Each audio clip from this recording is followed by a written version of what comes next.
We are track record. We are never finished. What's up, you guys? Welcome back to another video. Today's an exciting day. So today, the front mount intercooler is going on, or at least attempting to go on to the WRX.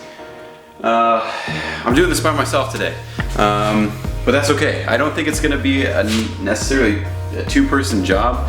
I think I can get it done no problem. It's just a bunch of pipes connecting to other pipes connecting to the front mount, which is screwed onto the front or bolted onto the front.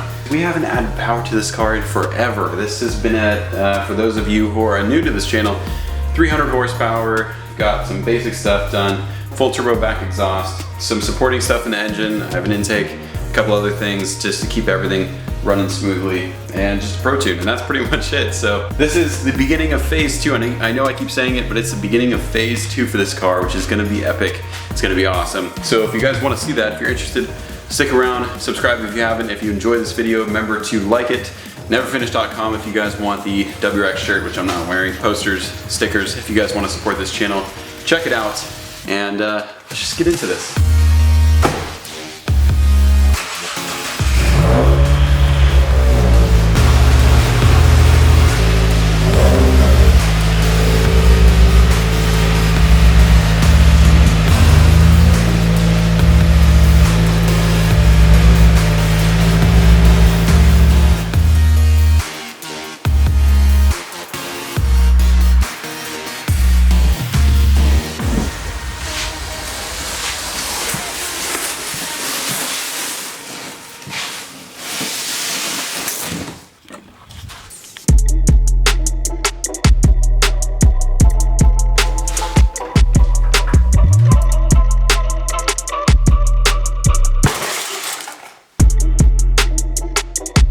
So now the bumper's off.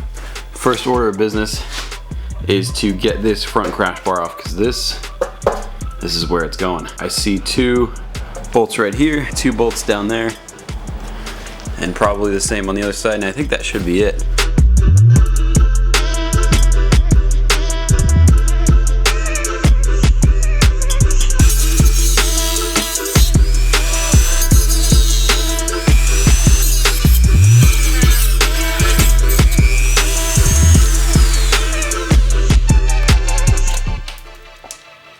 So do that on the other side, and then we'll be good to go.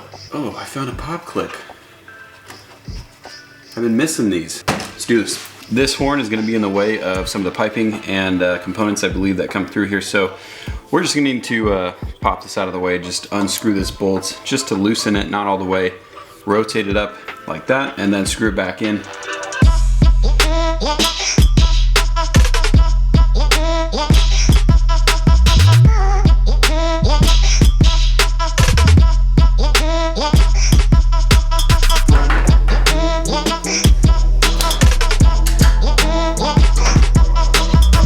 Right here is where that clip was that we shaved down, so that definitely would have been hitting, so that was definitely necessary. We have to remove the stock top mount intercooler, which is fed by obviously the hood scoop, but this is going to be no longer even usable. It's not going to really serve a purpose. Alright, so right off the bat I can see that we have a connection here. I'm gonna have to undo this and probably that. There's a hose right down here. There's obviously a connection right here from this hose, and then this looks also like a support right here. Ooh, this is light too. Basically we're just gonna be getting this charge pipe out, and it's gonna be a little tricky getting this one out. I am going to remove this next, just so I can get this out of the way, because we're gonna need to get down here. We're gonna be taking off one of the fans underneath. Essentially we're going to be taking, this is the charge pipe right here connecting to the turbo right here, and then also connecting to the Boomba blow-off valve right there, or bypass valve. So we're just going to be disassembling that. There is a circle clamp holding the charge pipe to the Boomba bypass valve. Then there is this spring clamp, and then there's also 2 bolts holding the charge pipe to the turbo. So once we get all of that disconnected, we'll be able to pull this out. I believe this is going to come with it because there's going to be a new charge pipe and therefore new connections to the bypass valve and then to the turbo. Alright, so I got the 2 bolts out, took a little bit of finessing, and it ended with something like this. I don't have an extension long enough, and I also didn't have a mini ratchet, so this is how it ended up. Alright, we have our boom and bypass valve here. This was really hard to take off, so I just went ahead and took off this smaller hose and kept this on. I'm gonna be able to get this on a lot easier outside of the car. I believe we want to keep this O-ring right here, so don't throw that away right away. And we're going to be putting that on the PERRIN mount. Now this is the hose that we're going to be using for all of this. This is definitely going to be the one here. Oh, don't forget your clamp. Now I'm going to keep these pretty loose for right now, just because I want to be able to move everything around easily if I need to. And this should be oriented in this direction. And I'm assuming, and then the charge pipe is going to come out through here. Alright, so that's pretty much all connected. Just need to bolt this down, attach this with the spring clamp.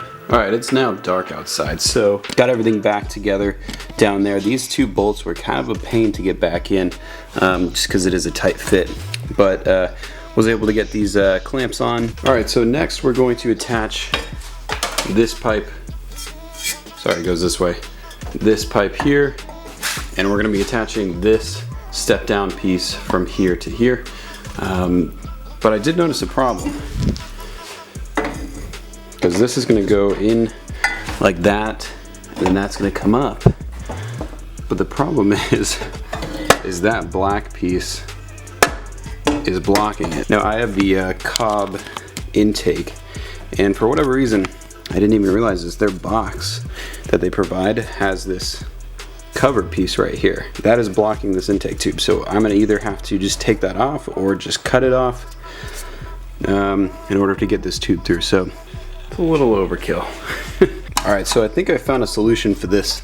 So I literally just bent this flat piece straight up to be flush with this side of the box. So, and I think you see the tube there, that should be enough room to make it pass and still keep this box in here without modifying it too much. Got this loosely on there. Alright, so I actually took this off and I put this smallest, just straight tube on the end of this one, because this is going to come up just like that.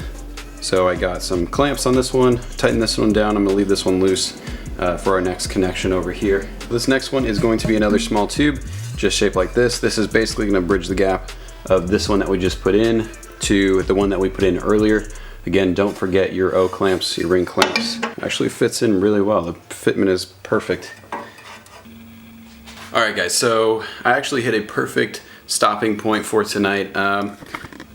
I was going to try and finish everything, but because there is some fab work that I'm going to have to do, basically I got that side all routed up and pipes are fit, everything looks good. But on this side I need to remove this washer fluid tank and put in PERRINs, and that's going to require some cutting of this one to get the sensor out, stuff like that. So I don't want to do that and be too crazy loud.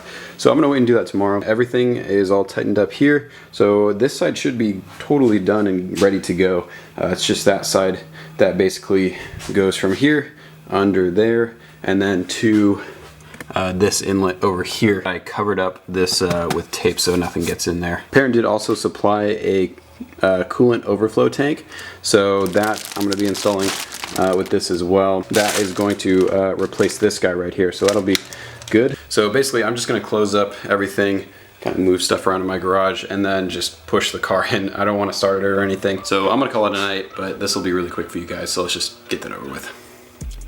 Hey, what's up you guys? And it is the next day, so let's just jump right into this again.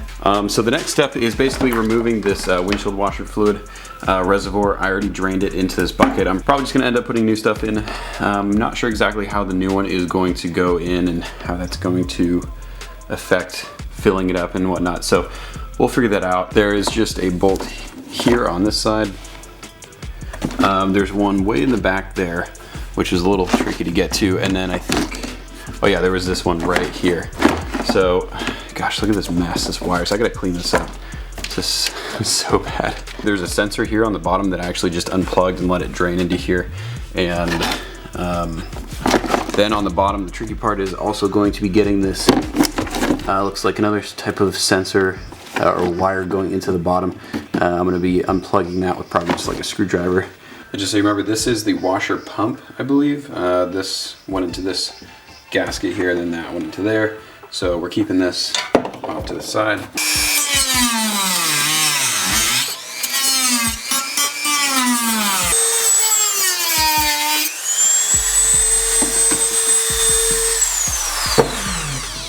So I was able to get this rubber piece off of here, and basically this was around this rubber piece here, and I just used some pliers to snip this off, and that exposed this, and then I took this off of here, so that way we can fit this properly into this hole.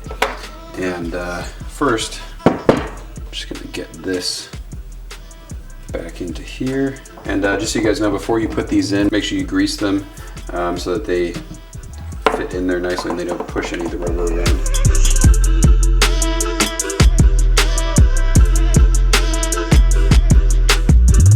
Alright, awesome. That's pretty much it.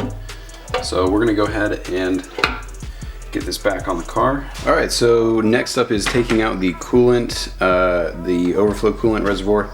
Basically this is just going to give us some more room using the PERRIN one. That's a little bit more compact, and it's going to allow us to get the hoses through where we need to. So basically it only just clips in right here, and then you're going to take this hose off and it should just slide right out. So there's that. Alright, so basically this is the hardware that they give you. Now they actually recommend using the center hole. They say one of two holes, so I imagine that you can do it, you know, whatever way that you want to, but and then this other bolt is going to go through the top here. So I'm just going to get this stuff kind of loosely fitted, and then I'm going to install their supplied hose onto the end right here. Next up is going to be another fun part. We're just going to be attaching this to the back here, and then this is going to go down. It's going to look a little bit like this, but I got to try to figure out how to get it underneath and through all of this stuff. I'm trying to get this on for a little while now. This is just like proving to be like either a super perfect tight fit, or it's just like just off, because it's pretty difficult to get it into this hole over here. So I'm actually gonna have to cut off this tab here so it gives me a little more wiggle room, because this is currently hitting. So I'm gonna get this out of the way. All right, so I figured out why my boost tube was not fitting into the throttle body, and that was because I still had this attached. I didn't even know this had to come off. I thought this was a part of the throttle body, so I realized that you had to take this off, and then you attach a coupler to the boost tube, and that straight coupler goes onto where this attached. So all of that for nothing, but the more you know. So I'm gonna get the boost tube on, round two. Let's get this in.